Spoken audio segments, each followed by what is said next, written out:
გამარჯობა, ეთერშია დღის კოდი. ჩვენ საუბრობთ კულტურაზე, ხელოვნებაზე და არა მხოლოდ ხელოვნებაზე. ყოველდღე 5:30-დან ჩვენ შევეცდებით ავხსნათ დღის კოდი. დღევანდელი დღის კოდის ახსნას ტრადიციულად შევეცდები მე დავით ანდრიაძე, ნინო იაკობიძესთან ერთად. ნინო გამარჯობა. ახალი დიზაინი გვაქვს და მე მგონია რომ რაღაცნაირად აპრობაციის მოვახერხებთ ამ დიზაინს. მე პირადად მომწონს ეს ყველაფერი. მეც მით უმეტეს თუ გავითვალისწინებთ დღევანდელ მდგომარეობას, ეპიდ სიტუაციას ქვეყანაში, ეს დისტანციის შენარჩუნებაში გვეხმარება. შესაბამისად, მინდა აქვე აღვნიშნო, რომ სანამ მთავარ თემაზე გადავიდოდეთ, კიდევ ერთხელ შეგახსენებთ, რომ 24 ნოემბერს ამოქმედდა პირველი არხის უფასო ცხელი ხაზი. COVID-19 საგანგებო. სადაც მივიღებთ მაყურებლის ყველა შეკითხვას და გადამოწმებული ინფორმაციით ამ შეკითხვებს უპასუხებს მარი მალაზონია. ყოველი დღის 10-დან 12 საათამდე უწყვეტ რეჟიმში 2 საათის მანძილზე. ყველაზე კომპეტენტური რჩევები პირველი არხის ყველა პლატფორმაზე. ხო და აქვე მინდა აღვნიშნო, რომ დაგვავიწყდა ვახსენოთ რა არის ჩვენი დღევანდელი დღის კოდი. დღევანდელი დღის კოდი არის ქართული მულტიპლიკაციური კინო, ნახატი ფილმიდან ანიმაციურ ციფრულ ანიმაციამდე. თემა ძალიან ვრცელია. მულტფილმი ისეთი ფენომენია, რომ ყველას აქვს პრეტენზია, რომ რაღაცნაირად თითქოს ერკვევდეს ფეხბურთის არ იყოს, ხო? მე პირადად დღემდე მიყვარს მულტფილმების ყურება, მაგრამ თითქოს ვერ გამირკვევია ჩემ თავში ეს მულტფილმი. გამოვედი მულტფილმების ასაკიდან თუ არ გამწადია მულტფილმების ასაკიდან დიდი ხანია გამოსული ვარ, მაგრამ აი რა გვიზიდ, რა მიზიდავს მულტფილმში და საერთოდ ანიმაციურ კინოში. დღევანდელი დღის კოდის ერთ-ერთი თემა იქნება კიდევ რატო განიცადა ამ ტერმინმა სახელწოდება. ადრე ვეძახდით ჩვენ მულტიპლიკაციურ კინოს, ახლა ჩვენ ვეძახით ანიმაციურ კინოს. ამას ჩვენ რა თქმა უნდა სტუმრებთან ერთად გავარკვევთ, მაგრამ მაიცო გადავხედოთ ქართულ მულტიპლიკაციის ისტორიას, იმას სულ ქონდა თითქოს აი ჩავარდნების და შემდეგ ისევ ზიახსვლების ეგეთი პერიოდი. ქართული მულტიპლიკაციის ფუძემდებელი, ერთპიროვნული ფუძემდებელი ლადო მუჯირი, რომელსაც ძალიან უცნაური ბედი ჰქონდა 35 წელს იღებს თავის პირველ ფილმს კოლხი და არგონავტები, მისი მხატვარი იყო ლად გუდიაშვილი. ამის შემდეგ ძალიან გაუძნელდა მას ფეხის მოკიდება ქართულ მულტიპლიკაციურ კინოში. თვითონ კი არ გაუჭირდა, ინსტიტუციურად გაჭირდა, იმიტომ რომ აი ვიცით ეს ისტორიიდან, ხო, ქართული მულტიპლიკაციის სხვაშორის შესანიშნავი მოგონებები აქვს და მოგონებები დაიბეჭდა ლადო მუჯირისა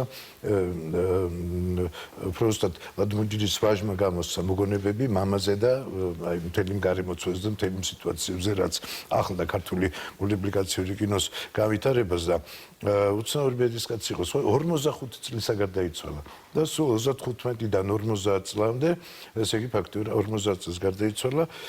მან მოასწრო ძალიან ბევრი რამის გაკეთება, შეიძლება ითქვას, რომ შექმნა თავისებური სკოლაც კი, თქვათ მისი სკოლის წარმომადგენლები არიან აკაკი ხინთიბიძე, საკულტო ცნობილი ჭყინთა ქორწილის ავტორი, შემდეგ უკვე ვახტანგ ვახტაძე, შემდეგ შემდეგი ასე ვთქვათ მომდევნო თაობა, მაგრამ გარდაიცვალა ისე რომ ერთ დეტალი არის, რომ ნეკროლოგიც კი არ აღიარეს თურმე მას, იმიტომ რომ არანაირი წოდება და არანაირი ჯილდო არ ქონდა და ეს პერიოდი იყო, რომ თუ კი ჯილდო არ ქონდა და წოდება არ ქონდა, ნეკროლოგის თავეჭდის უფლებას არ გაძლევდნენ. დღესაც გინდა იქ ბეჭდე, ჯვარი წერია ჩვენ ნეკროლოგები, აგერ Facebook-ია და შეგიძლია გააშანშალოს.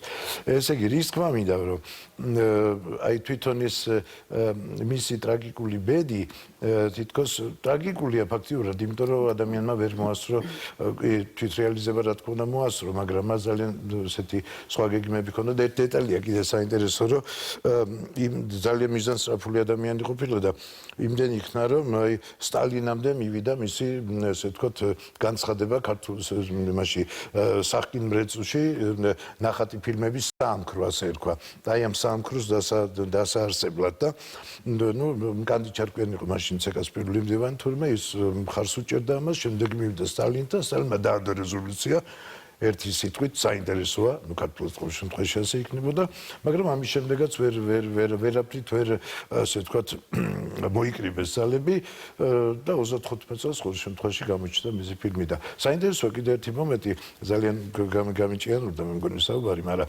რომ მისი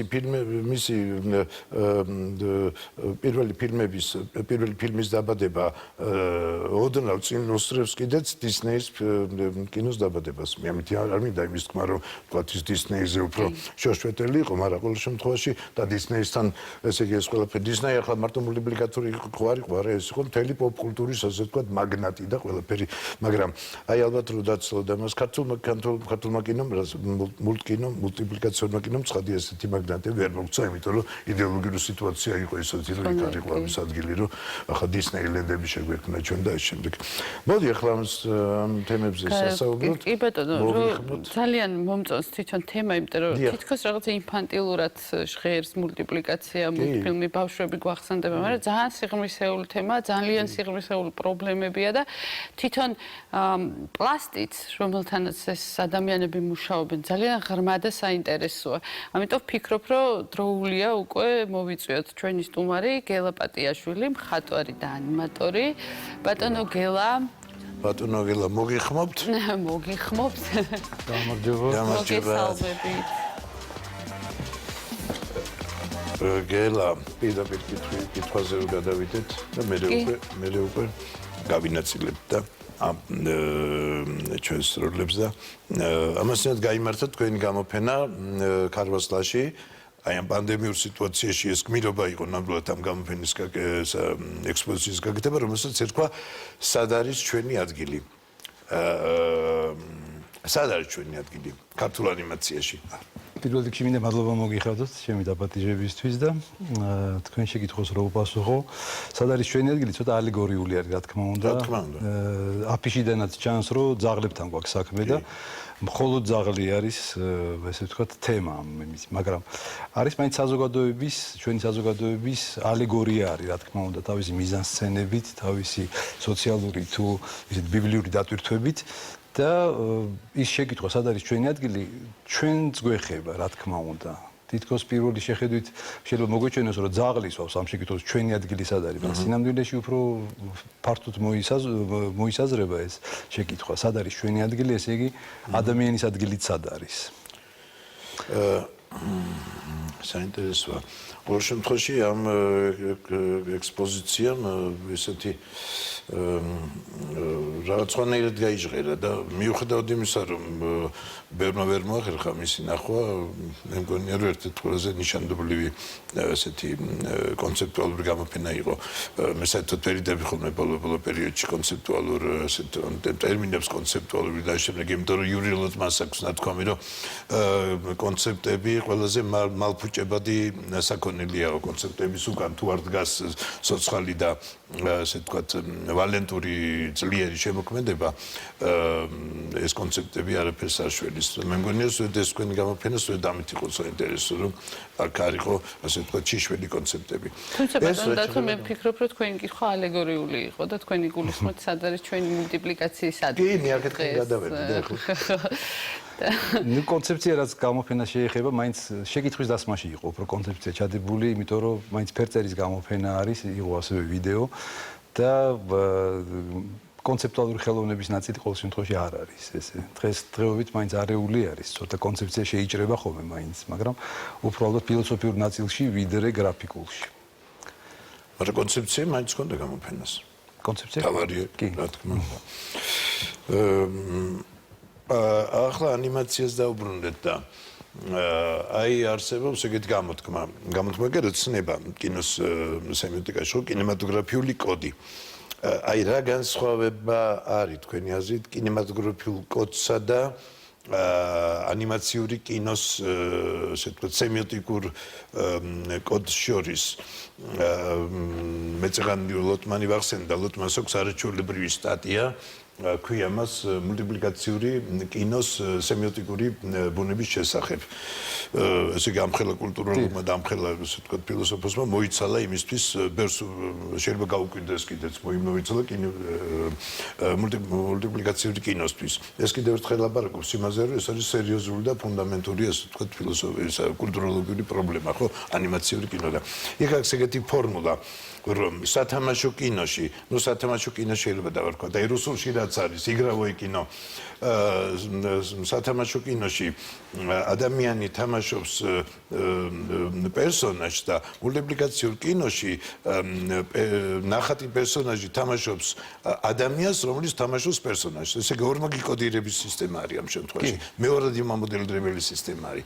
აი როგორი არის აი ეს მიმართება მოკლედ აი ამ კინემატოგრაფიულ კოდსა და ანიმაციური კინოს კოდს შორის. თანაჩვენი გადაცემა ასე ვთქვათ დღის კოდია და ამ შემთხვევაში ეს ერითმება სემიოტიკურ კი ბატონო.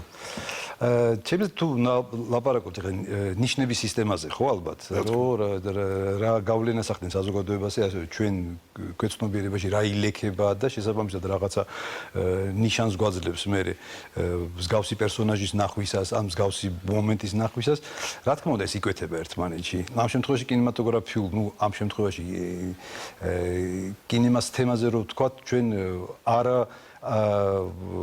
არავერბალურ იმაზე ვილაპარაკოთ ენაზე ხო თხრობის მე მაგალითად ვასწავლი თქვენ არ გიხსენებთ რომ თავისუფალ უნივერსიტეტში ვასწავლი ანიმაციური კინოს შესავალს მე ხო და ყოველთვის გადაწყვეტილებას რო ვეძებთ ხოლმე შესაბამის სცენისთვის მე მირჩევნია ხოლმე რომ როგორც მონჯურ კინოში იყოს გადმოცემული კინემატოგრაფიული ენით იყოს რომ დიალოგის გარეშე შესაძლებელი იყოს მივხვდეთ რა ხდება ხო ეს რა თქმა უნდა არის დაკავშირებული იმასთან რომ ბავშვებისთვის ვიზუალური ენა გასაგებია უფრო ადრე კიდევ ვიდრე ლაპარაკობენ ხო შესაბამისად მობთუნებს უყურებენ ერთ წლის ასაკი და კიდევ უფრო ალბათ ადრე მაგრამ ამ შემთხვევაში მე არ მინდა რომ ის სტერეოტიპი ჩამოვიყალიბოთ რომ ანიმაცია არის ბავშვებისთვის უკანასკნელი შესწავლით საშუალო ასაკი ანიმაციური ფილმების მოხმარების არის 25-28 წელი ესე იგი აბსოლუტურად აღარ ვართ ჩვენ საბავშვო სისტემაში ამ შემთხვევაში მიუხედავად იმისა რომ მე მაგალითად საბავშვო ფილმებზე უფრო მეტი მიმუშავია და ეს იყო ძირითადად მაინც სატელევიზიო სერიალები რომელიც საფრანგეთში პირველ და მე-6 არხზე და ასე შემდეგ გადიოდა ხო და ისე რომ ქართულმა მაყურებელმა ალბათ უნდა გააკეთოს რაღაცა წინსვლა, იმიტომ რომ ძალიან ბევრი არის ვინც ამას უყურებს, მაგრამ რატომღაც საერთოდ დონეზე აღიქმება ისე, რომ ბავშვებისთვის არის ანიმაცია. ჭირდება კი მაყურებელს ესეთი ინფორმაცია. მე მგონი დიდების ანიმაციას რაც შეეხება და ზოგადად დღეს ქართულ ანიმაციას მე ვფიქრობ რომ ნამდვილად აქვს ნაკლებობა აუდიტორიის კი არა და პლატფორმის სადაც იქნება ნაჩვენები. ამიტომ მაყურებელზე მსჯელობა ძალიან რთულია დღეს. მას არ აქვს მედია რომლის საშუალებითაც გავიდოდა ამ თავის მაყურებელთან. ძალიან რთულია შევაფასოთ მაყურებელი როგორია, წიწასულია თუ არ არის წასული და დღეს მე ვფიქრობ, რომ ქართულ მულტიპლიკაციაში სწორედაც რომ დიდების ანიმაცია უფრო კეთდება, ვიდრე საბავშვო. თუმცა შეიძლება შეცდებოდა რა. მე ვერ ვიტყოდი, იმიტომ რომ მე არ მინახია რომ ორი საერთოდ ამ პროფესიისთვის უცხო ადამიანი ერთმანეთში იჯდეს და ლაპარაკობდეს ანიმაციაზე. ისე როგორც მე სხვა ქვეყნებში ეს მინახია ძალიან ხშირად. ჩემი საყვარელი მულტფილმი მაგალითად არის BoJack Horseman-ი, ხო? არის ჰოლივუდში ხდება ცხენისთავიანი ის არის მსახიობია და ძალიან მომწონს ეს. სატირა არის რა თქმა უნდა, საზოგადოების და ასე შემდეგ, მაგრამ ჩემთვის ძალიან ახლო არის. მიუხედავად იმისა, რომ გრაფიკულად არ არის ეს ძირითადი აქცენტი ამაზე არ არის გაკეთებული, მაგრამ როგორც წესი, სანახაობრივი მხარე თუ ჭარბობს, ხო? მაშინ ჩვენ ტექსტებზე უფრო ნაკლებად მუშაობთ ხოლმე. არ შეიძლება რომ ორივე იყოს მოზღობილი, ისევე როგორც ვუდი ალენის ფილმები, უცბად რომ ძალიან სანახაობრივი გავხადოთ, ხო? მისი დიალოგები რაც ალბათ ყველაზე საინტერესო არის ამ სიტუაციაში, დაიჭრდილებოდა ამით, ხო? მეორე, როცა ვლაპარაკობთ ანიმაციას უფროსი ასაკისთვის, ხო? ჯერ ბავშვებზეც ვიტყვი მე, იმიტომ რომ საქართველოში მაგალითად სოციალური გრადაციების მიუხედავად, მაინც ჩვენ ერთ მულტფილმებზე ვიზრდებოდით.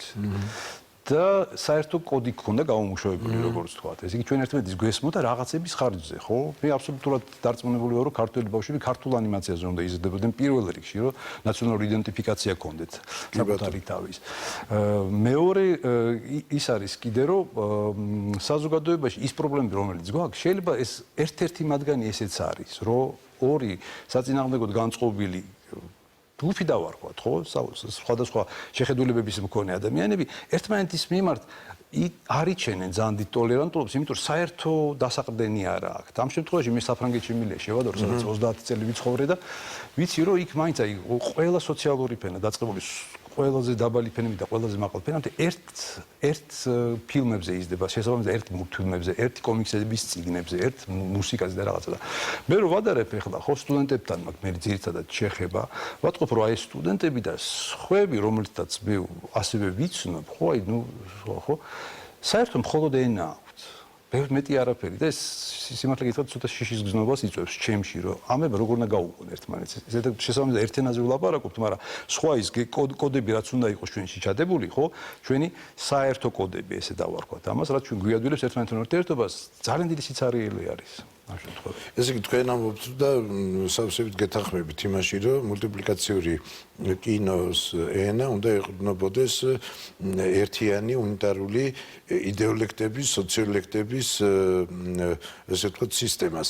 ეს სისტემა არსებობდა საბჭოთა ასე ვთქვათ ანიმაციაში, რაც კრილის ბევრად იყო დავალებული და დიდად იყო დავალებული ამერიკული კინოსაგან, კერძოდ დისნეის ფილმებისაგან, მაგრამ რაღაცნაირად მეორე მომენტიც ისახება აქ რომ საბჭოური ანიმაცია, კერძოდ ქართული ანიმაცია და მისი იგავური ენა ხშირად რაღაცნაირი ფარული პროტესტი იყო, აი მე არ ვიტყოდ დისიდენტური და შემდეგ, მაგრამ ორ შემთხვევაში პროტესტს გამოხატავდა და იქ იყო ეგეთი რაღაც დაშიფრული რაღაცა ესეთი ენა, რომელიც მარტოზიარებულთათვის კი არ იყო ასე ვთქვათ გასაგები, არამედ რაღაცნაირად ხელისუფლებისთვისაც იყო გასაგები, მაგრამ ისინი ამას ყველაფერს რაღაცნაირად ამაზე ყველაფერზე თვალს ხუჭავდნენ და აქ ერთი მომენტია კიდე რომ საბჭოურ კულტურაში ამაზე ჩვენ ერთხელ ვილაპარაკეთ საბავშვო ლიტერატურაზე ქონდა საუბარი აი საბავშვო ხელოვნება თუ ეს შეიძლება ვთქვათ დავარქვათ ამ ფენომენს იყო ის ასე ვთქვათ ის კონტრაბანდული გზა იმისთვის რომ ჩვენ შემოგვეტანა ასე ვთქვათ ხელოვნებაში კულტურაში ესეთი პროტესტის ფარული რაღაც ერთი ლატენტური ფორმები და ეს რით განსხვავდება აი ფრანგი და ქართველი მაყურებელი იგივე ანიმაციური კინოს მაყურებელი ერთმანეთისაგან ალბათ განსხვავდება, იმიტომ რომ მე მაგალითად მუშაობდი ესეთ სტუდიაში გომონში, სადაც და მე დარგოში და დარგო არის ასევე გამომცემლობა კომიქსების და ეს ლიტერატურული ნაწილი შეიქმნა, რომ საკუთარი ესე იგი პროდუქცია რაც ჰქონდათ. წლების განმავლობაში დაგროვილი კომიქსები, რომ ამათი ანიმაციურ ენაზე გადატანა შესაძლებელი ყოფილიყო.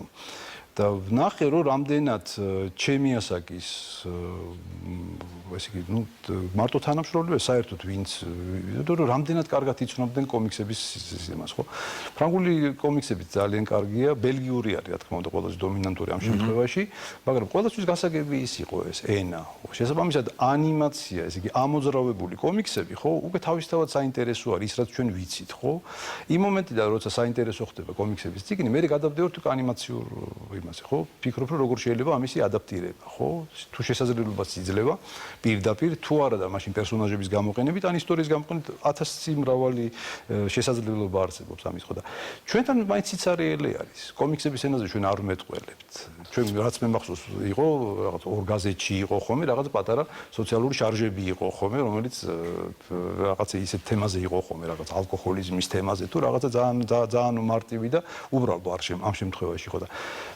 ჩემსაც საინტერესოა რომ რატო ვერ მოიკიდა ამან ფეხი საქართველოში და კიდე ისიც მნიშვნელოვანია რომ ჩემი მეგობრები მაგალითად ვინც ანიმაციაში მუშაობდა და მე გადიან რაღაც წლების მერე ან საავტორო ნამუშევრებზე გადადიან იგონებენ დაუშვათ ასევე ანიმაციურ სიუჟეტებს ან გადადიან კომიქსების ხატვაზე და აი მე ვისთანაც მუშაობდი უკვე სადღაც მე-6 მე-7 წიგნი აქვს გამოცემული ასეთი შესაბამისად ის რაღაცა მომენტში მოძებნის ადაპტირება მოხდება თუ შესაბამისად საკმარისი რაოდენობა გაიყიდა ამ წიგნების მაგრამ კომიქსების ენა და ანიმაციის ენა ერთმანეთთან როგორ წინამდებობაში ხარ მოდის?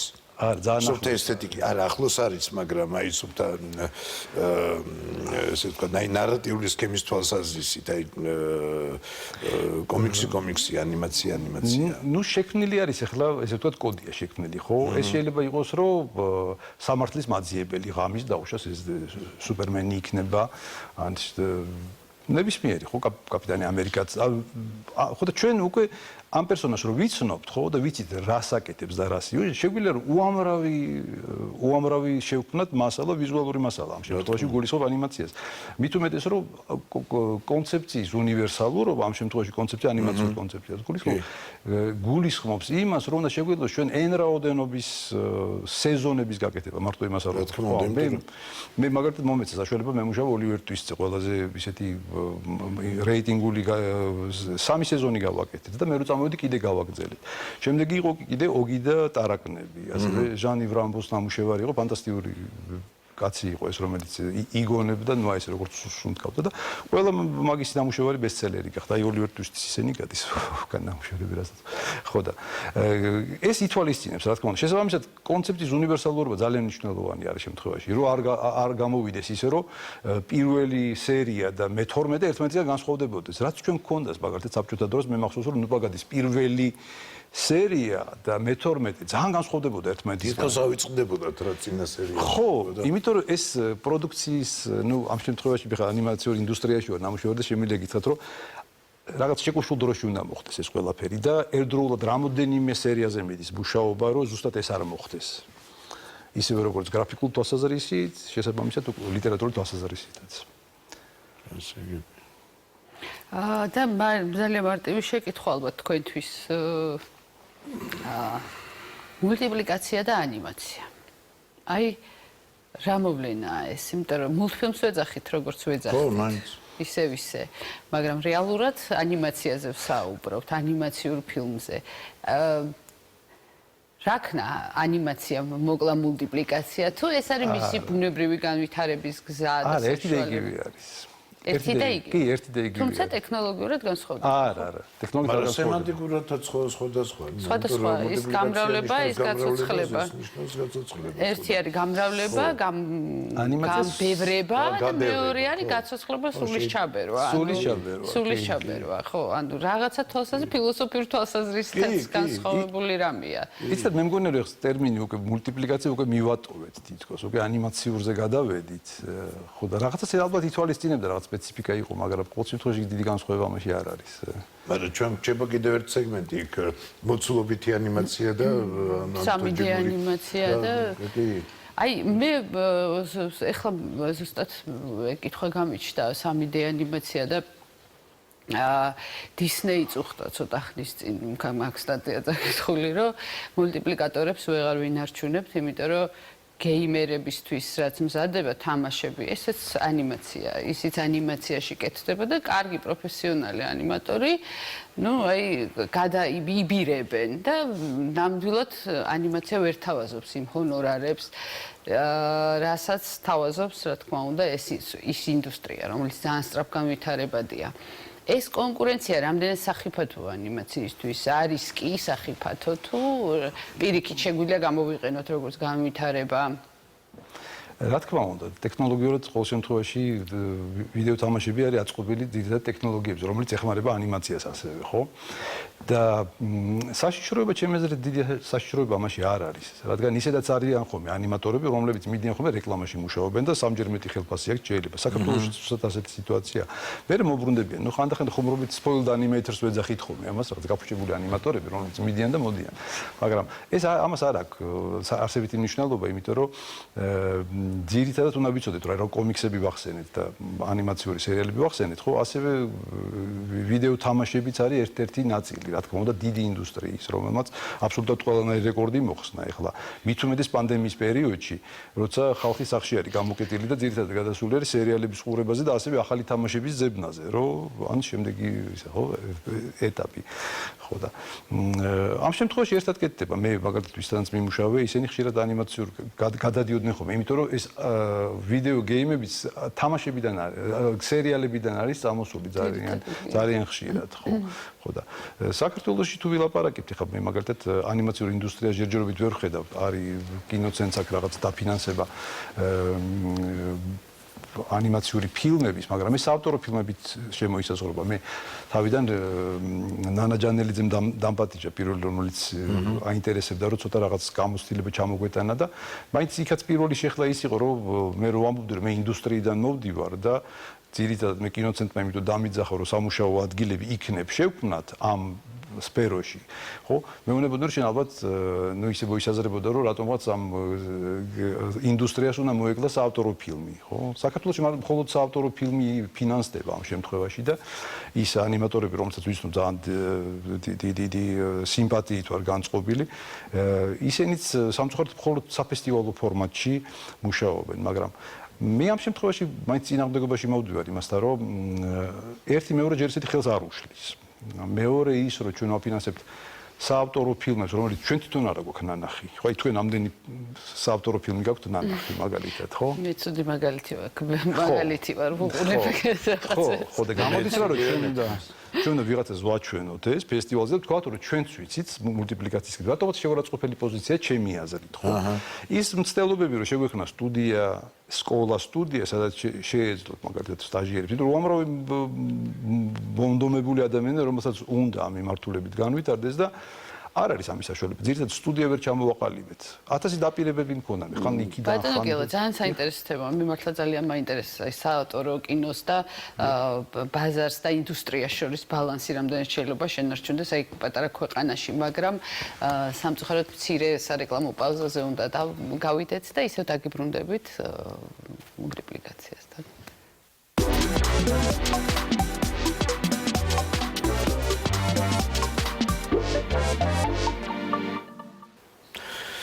ეთერშია დღის კოდი, ჩვენ განვაგრძობთ საუბარს თემაზე ქართული მულტიპლიკაციური კინო ნახატი ფილმებიდან ციფრულ ანიმაციამდე და მე მაინც რაღაცა მინდა რომ ისევ ისტორიაში დავბრუნდე რაღაც მენანება, რაღაც ნოსტალგია მაქვს მაინც ეთყობა ქართული ანიმაციური კინოსადმი და ძალიან ბევრი რამე ალბათ მოსაწესრიგებელი არის სუფთა აი ტექნოლოგიური ბაზის თვალსაზრისით შენახვის ფოდიში თვალსაზრისით იმიტომ რომ 300-ზე მეტი ქართული ანიმაციური ფილმია გადაღებული და კაცმარიც ეს ანიმაციური ფილმები სადაა დღეში არის ძალიან ბევრგან დარღვეული არის ხმოვანხედვითი ასე ვთქვათ რიგის გამომხატველი ასე ვთქვათ ერთიანი სურათი ამ ანიმაციური ფილმების იგივე იმან ლადო მუჯირმა რომლის დღეს ჩვენ გავიხსენეთ 48 წელს გააკეთეს ფილმი რომელსაც ერქვა ის ქართულად იქნება გაფუჭებული სათამაშოები ისპორჩენ ნიგრუშკი და ამ ფილმისთვის მუსიკა დაწერა და ეს ხო პირველი და ალბათ უკანასკნელი ქართული მულტოპერა ანდრია ბალანჩივაძემ და იმდენად კარგი მუსიკა არის ამ ფილმში რომ შემდეგ ეს ძირითადი ასე ვთქვათ კოდა ამ მუსიკისა დაედო მის ყველაზე ცნობილ საფორტეპიანო საბავშვო კონცერტს. რატო ვლაპარაკობ ამას? ძალიან ბევრი ხალხი იყო ანიმაციას ჩართული. იქ იყვნენ დრამატურგები ჩართული, იქ იყვნენ კინოსცენარისტები უფრო ზუსტად. ხო შეიძლება იგივე მის მუჯირის ფილმების სცენარისტი იყო მის მეუღლე სარა სპარსიაშვილი ეს კალბატონიც უნდა გავახსენოთ იმიტომ რომ ეთყობა ისტორიულად ჩვენ რაღაცა უმადურობა მოვთქავს ჩემ თავ შევძახებ ამას პირველ რიგში და ძალიან მებრალება ბევრი ფილმი რომლებიც ფაქტიურად არის მხოლოდ თაროზე შემოდებული და მას ჭირდება ალბათ კიდევ მეორადი ანიმაცია რომ ისინი გაცოცხლდეს კიდე კულტურის ისტორიის ასე ვთქვათ თვალსაზრისით მაგრამ აი ამ ამასობაში რამდენიმე თაობა გამოიარა ქართულმა ანიმაციამ, ჩვენ ძალიან ვახსენეთ ხო მუჯირის შემდეგ გიკა ხინთიბიძე, შემდეგ ვახტანგ ბახტაძე, შემდეგ უკვე ახალი თაობა წამოვიდა და სხვა შორის ძალიან კარგი მხატვრები იყვნენ დაკავებულები ამ ფილმში, როგორც ანიმატორები საკვენზე დაასახელოთ, თქვა მამია მალაზონია, რომელმაც შემდეგ უკვე 80-იან წლებში სამხატვრო აკადემიაში შექმნა მულტიპლიკაციური ფილმებისაც, თქვა სახელოსნო და მთელი თაობები გამოზარდა ანიმატორებისაც სამწუხაროდ შემდეგ მოვიდა აკადემიაში ახალი ხელისუფლება და ეს სპეციალობა საერთოდ მოისპო. ეხლა ის თქმა მინდა რომ სად შეიძლება ისწავლებოდეს ანიმაცია და თქვენ უკვე აი ამისთვის ემზადებით მე ვიცი და რაღაც თქვენ გამოცდილებაც გაქვთ აი ის ინსტიტუციური ფორმები ესე თქვა ანიმაციური მოდი ასე თქვა ანიმაციური განათლებისა. მე ვფიქრობ რომ გამოსავალი არის რომ ცალკე აბსოლუტურად დამოუკიდებლად სხვა სკოლებისგან უნდა არსებობდეს ანიმაციის სკოლა, რომელსაც მხოლოდ ამას ისწავლიან და შესაბამისად უნდა არსებობდეს სტუდია, სადაც ეს ხალხი უნდა დასაქმდეს. იმიტომ რომ სასაცილო იქნებოდა მომამზადოთ ხალხი, რომლებიც ვერაფერი ვერ უნდა გააკეთონ, მე ხო, ყველა სხვა და შევერთენ უმუშევერთა არმიას კიდევ. ჩვენ ბევრ საქმეში ვაკეთებთ ეგეთ რაღაცას. ხო და პოპულარიზაციას უწევთ პროფესიებს, რომლებიც აბსოლუტურად არ არის მე შემდგომ. რატომღაც არ მოისაზრება. სხვა შორის პატარა ჩართომი და ამასინათ მომეწონა ძალიან ეგეთი ისა კალამბური თუ ისა ეგეთი ну კარგი იუმორი ყოველ შემთხვევაში რომ პანდემიის პერიოდმა გვიჩვენა რომ 90% პროფესიების საუბარგისია უმაგნიო არაფრის მომწე მე მაგალითად ვაკვირდები ლილში დაახლოებით 20 წლის წინ ერთი სტუდია არის ხო საფრანგეთის პარიზის ჩრდილოეთით არის 1 საათი სავალია მატარებლით, მაგრამ ნუ ქალაქები რომლებიც გძნობენ რომ რაღაცა ის ჩდება სიცარიელე, რაღაცა დარგი მაგალითად ის რაც იყო ქვანახშირი რაღაცა ისპობა ხო შესაბამისად და რაღაც სხვა რამით უნდა ჩანაცვლდეს და ძალიან სწორად აიღეს, იმიტომ რომ ძალიან ფართო ხედვა გვჭირდება. ანიმაციის რომ საერთოდ მოხმარება იზრდება ფანტასტიკური ციფრებით. ბევრად უფრო მეტად ვიდრე სათამაშო კინოსი. სათამაშო კინოსი, კი, ხო და ჩვენ რატომღაც აბსოლუტურად ამ სისტემაში საერთოდ არც მოვისაზრებით, ესე ვთქვათ რა, ხო. ხო და მე ხო და ლილის მაგალითად აი ბოლო 20 წლის განმავლობაში 12 სტუდია შეიქმნა და 9 ანიმაციური სკოლა, ხო? მე მესმის რომ იმათ უკვე აწყობილი აქვთ და ეს დიანდაგებივით გაყვანილი აქვთ და მარტო უნდა შეუერთდეთ და წავიდეთ, ხო? მაგრამ ეხლა კიდე ის პერიოდი გავიხსენოთ, ჩვენ დღეს პანდემიის პერიოდში როცა გამოკეტილი ვართ სახლში და უყურებთ სერიალების მოხმარებაც გაიზარდა და შესაბამისად ის სტუდიები რომელსაც აწყობილი ჰქონდათ სამუშაო, იმათ გაუორმაგდათ სამუშაო, უფრო და უფრო მალე მიდის. მიუხედავად იმისა, რომ ხალხი სახლში მუშაობს და ეს პროდუქტი, რომელსაც შეგვიძლია რომ შევქმნა დაუშვათ საქართველოში, ამას არ ჭირდება ტრანსპორტირება, ხო? ამას არც გაზგამყვანი მილი ჭირდება, არც ლიანდაგი, არც პირდაპირ რეისი, ხო? პირდაპირ არის გადაცემა და მე ვფიქრობ, რომ ძალიან არასწორი მიდგომა არის დაუშვათ ამ შემთხვევაში არ ვიცი. დაუშვათ დავარქვათ ეკონომიკის სამინისტრო, ხო, რომელიც უნდა მოისაზრებოდეს, რომ ეს არის ინდუსტრიის დარგი და ძალიან შემოსავლიანი და ზრდადი ამ შემთხვევაში, ხო? კი, მაგრამ ეს კერძო ინიციატივაზე არ არის დამოკიდებული, ანუ რაღაცა ხელშეწყობა აქვს სახელმწიფოს დონეზე და რაღაც სტიმულირებას. რა თქმა უნდა, ჩვენ თუ გამოვდივართ, ჩვენ კაპიტალისტური სისტემიდან, რომ ბაზარმა უნდა დაარეგულიროს, ეს ისა ვერ დაარეგულირებს საქართველოში ამის არავითარი შანსი არ არსებობს, მით უმეტეს მე ძალიან ბევრ ბიზნესმენს შევხვდი, ვისაც აინტერესებს და ყველას ერთ იგივე შეკითხვას მისვათ. თქვენ სახელმწიფო მხარდაჭერა გააქვთ? მეურნეობები არავითარი ამ შემთხვევაში, ხო?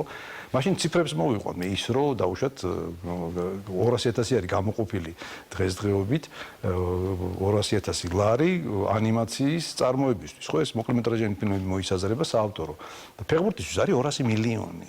თქვენ არ გიჩვენებთ რომ რაღაცა არ არის ნორმალური ამაში, ხო? იმიტომ რომ ჩვენ გაუფრთხილდით რომ ფეხბურთი შეგვენარჩუნებინა, ხო? ძალიან კარგი, ხო? თამაშობენ თუ არ თამაშობენ, ეს სხვა საკითხი არის.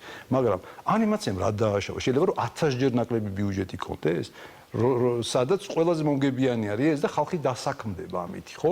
მე არ ვიცი, ეკონომიკაში მე არ ჩავდვრები ამის, მაგრამ ერთ სახელმწიფო შეიძლება ითქვას, რომ არასაკმარისი არის, აბსოლუტურად არ შეიძლება ესე გაგრძელდეს და რაც შეიძლება მალე უნდა მოხდეს რაღაცა ძვრები და ზემოდან თუ არ მოხდა ეს ძვრები, ძალიან ძნელი იქნება, რომ ვინმე ინვესტორმა ფული ჩადოს ამაში, იმიტომ რომ არ იცის რამდენი ხანი უნდა დაელოდოს ამას. იქნებ სამშენებლო ბიზნესი ჯობია, ან იქნებ ჩურჩხელების ბიზნესი ჯობია, ჩვენ არ ვიცით, ხო? ხო და რახან ითვლის, რომ მithumetes ისეთი ნიადაგია ეს გამოუცდელი, ხო? მე ხა შევხვდი კიდე ჯგუფს ანიმატორებს, რომლებიც ვიდეო გეიმის სხვათა შორის ცდილობენ რომ გააკეთონ და სამწუხაროდ არც ერთი არ აღმოჩნდა, რომელსაც თავიდან ბოლომდე გავლილი. მე მაგალითად გავლილი მაქვს, როგორც დავუშვით მხატვრულ დირექტორს, დავუშვით ნომერი 1 არ ვიყავი მე იმ სერიაში წარმოვიდი, მაგრამ ვიყავი ნომერი 3 ამ შემთხვევაში, ხო? მაგრამ მე თავიდან დავიწყე და დავამთავრე ბოლო წუთამდე მივიყვანე, ეს კი ვიცი, ეს ინდუსტრია ნანახი მაქვს შესწავლილი მაქვს და ვიცი როგორ ვითარდება. მით უმეტეს რამოდენიმე პროფესია გამოვიცვალე შიგნითაც ანიმაციის, ხო? ისე როგორც storyboards ვაკეთებდი, ასევე სცენარსაც ვწერდი და მხატვრული დირექტორიც ვიყავი და ფონების მხატვრით დავიწყე სხვათა შორის. ხო და ეს რაღაცა რატომ არის ესეთი სიცარიელე? მე მაინტერესებს მით უმეტეს რომ ჩვენ მე მგონი საქართველოს კულტურული კაპიტალის უფრო დიდი კაპიტალი არ გვაქვს ამ შემთხვევაში. ხო, მაგრამ ანიმაცია უკვე ის გერივითაც აღარ არის. ფაქტიურად ანიმაცია არის გამორთული ერთიანი კინოს იმიდან, რა ქვია. არა, ანიმაცია ჩვეულებრივ სუბკულტურად იქცა ადამიანებად, რომლებიც უბრალოდ ფანატურად არიან შეყვარებულები თავის საქმეზე. კი ბატონო, სუბკულტურაა დღეს. სუბკულტურა, ხო, ადამიანები, რომლებიც ამ იდეის გარშემო არიან გაერთიანებულები და არავით არის мотиваცია იმის იქით, რომ მე მომწონს და ვაკეთებ, არ არსებობს. ეს არ არის ფინანსური ინტერესი და ეს არ არის მოხალისეები. და კიდევ კარგი რომ ჯერ კიდევ არსებობენ ესეთი ადამიანები ამ პირობებში, იმიტომ რომ სრულიად წარმოუდგენელია და მე ვფიქრობ, რომ მართლაც ძალიან დიდ ყურადღებას იმსახურებს ეს დარგი, იმიტომ რომ ამდენი წელი გავიდა, 30 წელი გავიდა, 20 წელი გავიდა, რაც საერთოდ არავინ არ დაინტერესებულა ანიმაციის არსებობით და მისი განვითარებით და მაინც კიდე ცოცხლობს და არსებობს და ეგრე საფრანგეთიდან გვიბრუნდებიან ადამიანები, რომ აღარ რამე და